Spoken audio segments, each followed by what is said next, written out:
Eu quero falar sobre a manifestação bolsonarista em Copacabana no domingo e o título da minha fala é Parabéns pelo culto.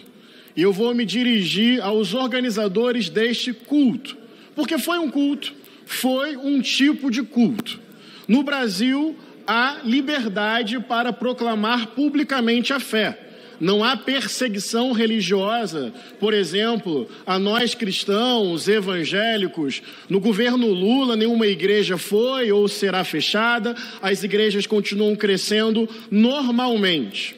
Ou seja, não há perseguição religiosa.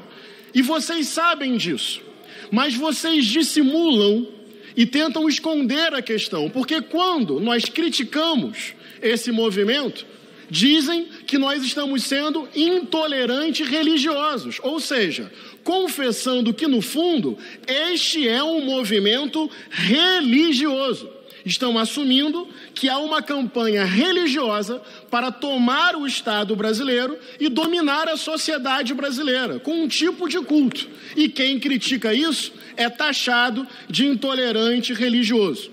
O problema é que vocês querem usar o Estado brasileiro e o poder político para transformar o culto de vocês em norma, regras e leis para toda a sociedade brasileira. E isso é profundamente violento e brutal. Estão tão alienados pelo próprio fanatismo, não conseguem perceber que a sociedade brasileira é mais plural que as 32 mil pessoas que estavam em Copacabana, que o Rio de Janeiro é mais plural que as 32 mil pessoas que estavam em Copacabana, não conseguem perceber que existem milhões de cristãos e de evangélicos que não concordam com essa ideologização e essa bolsonarização da igreja e do evangelho.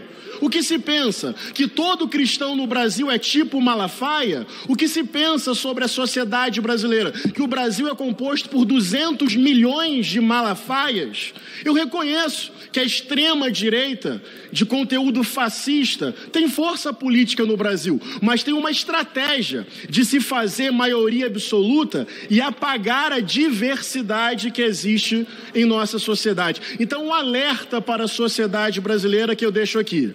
Vocês que são cristãos e evangélicos, que não concordam com eles, eles vão atacar vocês. Vocês que são católicos, da diversidade que há no campo católico, eles vão atacar vocês. Vocês que são judeus, muçulmanos, de outras religiões, eles vão atacar vocês. Vocês que são das religiões de matriz africana e das espiritualidades indígenas, eles atacaram, atacam e vão atacar vocês. Vocês que não têm religião, eles vão atacar vocês. Aliás, vocês que gostam do Parintins no Amazonas, vocês que gostam dos festejos de São João no Nordeste, vocês que gostam do samba e do carnaval, Rio, Recife, Bahia, vocês que gostam das rodas de rima do hip hop, eles vão atacar vocês por um motivo simples. Eles vão atacar tudo e todos que não sejam iguais a eles. E vão fazer isso em nome de Deus. Funciona basicamente assim: Bolsonaro é ungido, Messias, escolhido por Deus para governar o Brasil. O Brasil, então, é do Senhor Jesus. Quem não concorda com Bolsonaro não concorda com Jesus. É absolutamente perverso. E eles são capazes de tentar dar golpe em nome disso. São capazes de depredar, vandalizar a sede dos três poderes em nome disso. E não vai ser surpreendente se daqui a pouquinho aparecer um atirador ou um homem bomba, cheio de testosterona, disposto a matar em nome disso. Porque eles querem exatamente isso. Estão partidarizando o púlpito, colocando o Bolsonaro acima de Jesus. Estão fanatizando, destruindo famílias, separando pessoas. Agora eles querem pegar essa lógica e transformar o Estado brasileiro, com toda a sua pluralidade, numa extensão da sua visão religiosa fanática de mundo. E estão manipulando perversamente a religião. O culto fanático de domingo usou de louvores, orações, textos bíblicos. Eles manipulam o repertório religioso e, no fundo, é um projeto miliciano de poder para livrar Bolsonaro da cadeia. Como diz o teólogo Ronilson Pacheco, é um nacionalismo cristão heteromachista, supremacista, fascista, que usa a força e faz da religião a política. E vou dizer mais, para concluir, nem como pastor eu concordo com isso, porque Jesus, quando quiseram proclamá-lo rei à força, ele chamou isso de tentação diabólica. Jesus se afastou para orar, para se manter no meio do povo, no meio dos pobres, porque usar a fé como projeto de poder para desrespeitar a diversidade, sinceramente, em nome da democracia e da diversidade, esse projeto tem que ser derrotado. E até em nome de Jesus de Nazaré, esse projeto tem que ser derrotado. Peço 30 segundos para terminar, senhor presidente. Então eu concluo. Em nome da democracia e da diversidade, temos que denunciar a manipulação da religião, a partidarização da igreja, a bolsonarização do evangelho para mobilizar o ódio. Estão usando louvores, textos bíblicos e orações. Mas esse projeto tem muito mais a ver com quem crucificou do que com quem foi crucificado. E em nome da democracia, temos que derrotar o fascismo. Estamos vivenciando uma captura da política pelo ódio e pela mentira. São mentiras que são proferidas sem qualquer tipo de pudor. Eu lembro muito de uma frase de Nelson Rodrigues e eu me reporto a ela para caracterizar o que nós estamos vivenciando. O absurdo perde a modéstia. No dia 21 de abril, dia de Tiradentes, também dia do aniversário de Brasília, o ex-presidente inelegível, acusado de roubar joias, de falsificar cartão de vacinação, chama um ato em defesa da liberdade de manifestação, da democracia. Ele, que não nega, que estabeleceu uma minuta para decretar estado de sítio no Brasil e que estava organizando um golpe. Cada dia mais nítida a intenção de organizar um golpe que estava sendo dolosamente construído.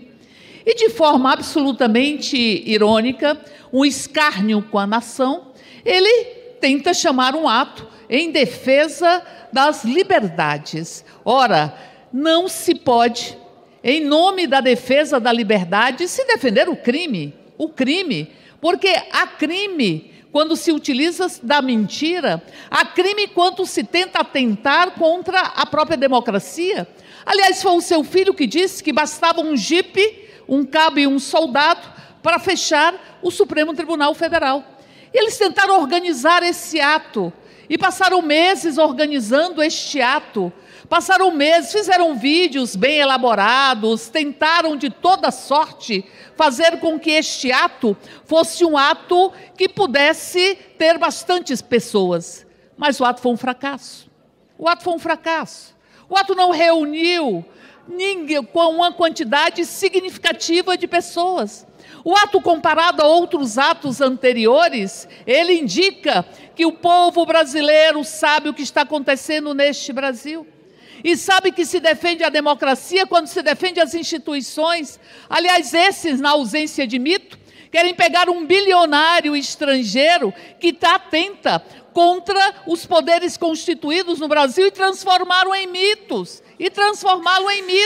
São os mesmos que bateram continência para a bandeira estadunidense. O povo do Rio de Janeiro não compareceu a este ato. Foi um fracasso. O ato onde se tentou ir contra a própria liberdade e os direitos. Por isso eu diria que é preciso que nós entendamos o que está acontecendo nesse país. Essa tentativa de descaracterizar, de desqualificar a política, porque a política é instrumento de debate de ideias. Não pode ser grosseria pura, não pode ser para anular o outro, porque o outro pensa de outra forma. Não pode ser para que se suba em um palanque e se diga que o Brasil precisa de homens com muitos hormônios masculinos, desrespeitando as mulheres numa fala misógina e absolutamente inadmissível. Por isso eu concluo com Nelson Rodrigues repetindo: o absurdo